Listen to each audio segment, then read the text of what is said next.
त्रेता युग में रावण नामक राक्षस जिसने अधर्म का राज फैला रखा था। रावण के अत्याचार के कारण देव, ऋषि मुनि, धरती माता सब परेशान थे।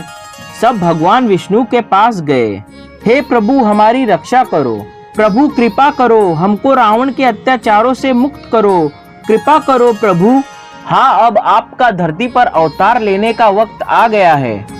हाँ, वक्त आ गया है। मैं जल्दी ही अयोध्या के राजा दशरथ के घर जन्म लूंगा। तो राजा दशरथ कौन थे जिनके घर प्रभु श्री राम जी जन्म लेने वाले थे?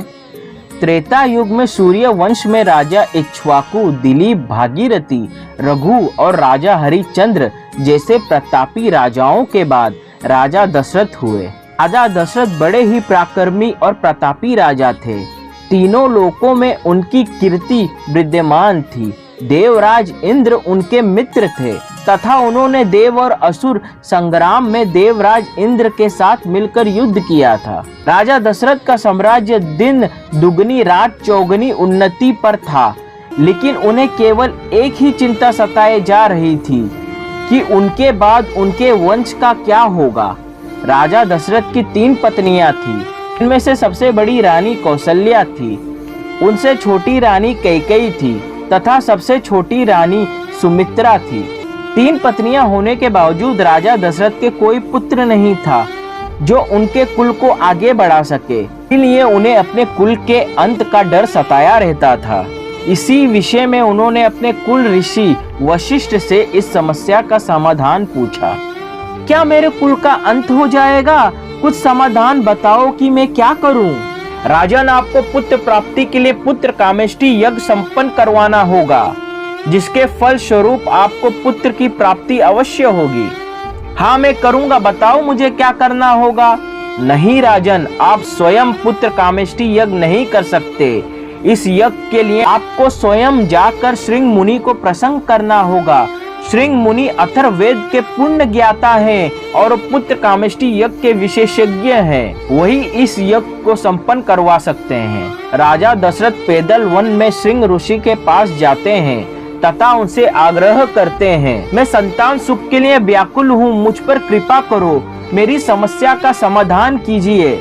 राजा दशरथ की सादगी तथा विनम्र आदर भाव के कारण श्रृंग ऋषि प्रसन्न हुए और उन्होंने राजा दशरथ को वचन दिया कि वह उनका पुत्र कामेष्टि यज्ञ करवाएंगे। महाराज की आज्ञा अनुसार श्याम करण घोड़ा चतुरंगी सेना के साथ छुड़वा दिया गया। महाराजा दशरथ ने सारे तपस्वी, विद्वान, ऋषि मुनियों और पंडितों को यज्ञ संपन्न करवाने के लिए बुलवावा भिजवा दिया।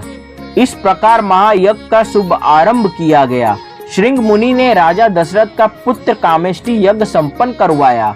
यज्ञ संपन्न होने के बाद हवन कुंड में से अग्निदेव एक खीर का पात्र लेकर प्रकट हुए और राजा दशरथ से बोले, हे राजन, ये खीर ले जाओ और अपनी तीनों रानियों को बराबर खिला दो, इससे तुम्हें संतान प्राप्ति अवश्य होगी। राजा दशरथ खीर का पात्र ले जाकर रानी कौशल्या तथा रानी कैकेयी को दे देते हैं। ये प्रसाद ग्रहण करो। रानी कौशल्या तथा रानी कैकेयी अपने पात्र में से एक एक निवाला सबसे छोटी रानी सुमित्रा को खिला देती हैं, जिसके प्रभाव से कुछ समय बाद राजा दशरथ के घर एक साथ 4 पुत्रों का जन्म होता है।